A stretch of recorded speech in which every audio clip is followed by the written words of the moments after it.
Bismillahirrahmanirrahim. Par le nom d'Allah clément, miséricordieux. Madame, mademoiselle, monsieur, chers abonnés, chers élèves, chères écolières, chers écoliers, j'ai le plaisir de te présenter aujourd'hui la deuxième leçon de théologie, expliquée et commentée pour les élèves de la CM1, la troisième.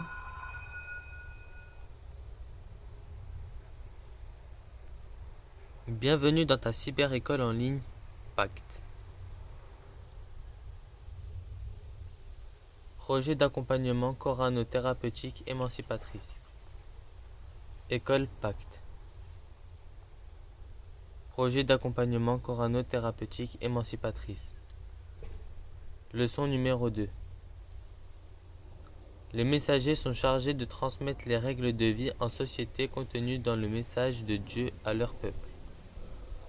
C'est la différence majeure avec un prophète.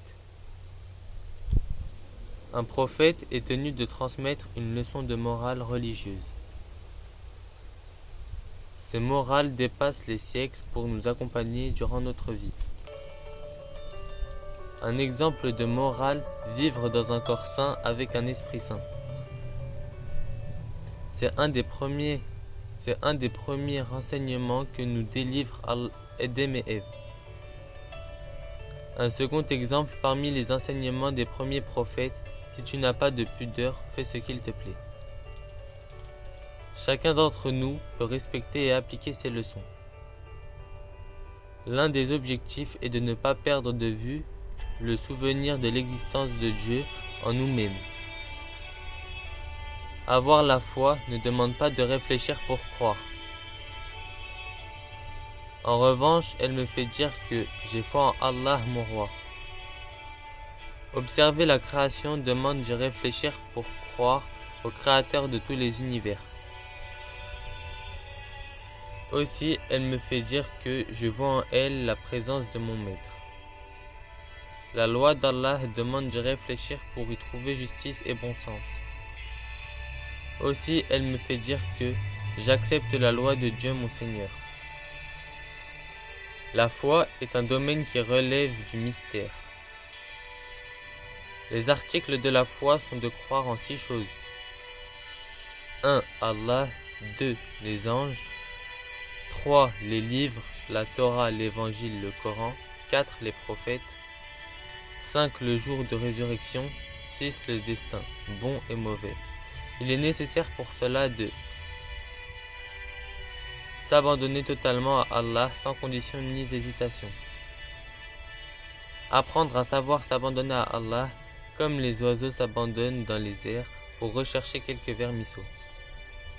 La foi repose sur une croyance en des certitudes.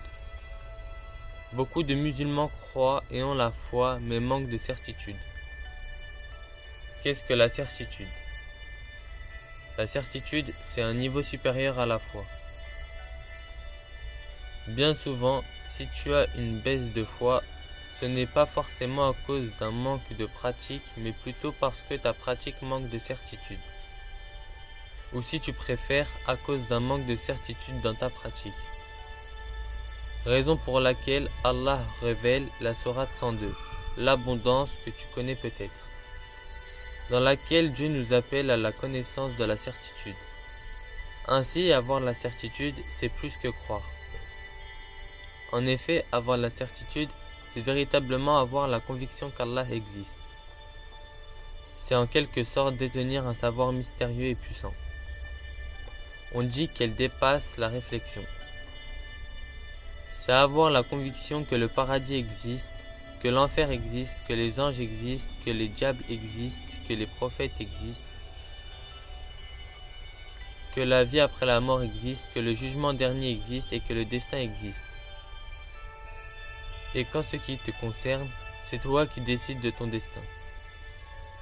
Dieu en a la connaissance avant que tu le réalises. Merci pour ton écoute. Dans la leçon numéro 3, on étudiera un peu plus en détail et en profondeur tous ces sujets et leur signification s'il plaît à Allah. D'ici là, révise bien ta leçon et apprends par cœur les définitions. En attendant la troisième leçon, abonne-toi, partage, diffuse, commente, mets un pouce bleu À bientôt. Salam alaikum. Salam alaikum wa rahmatullah. À très bientôt les élèves. Et révisez bien vos leçons.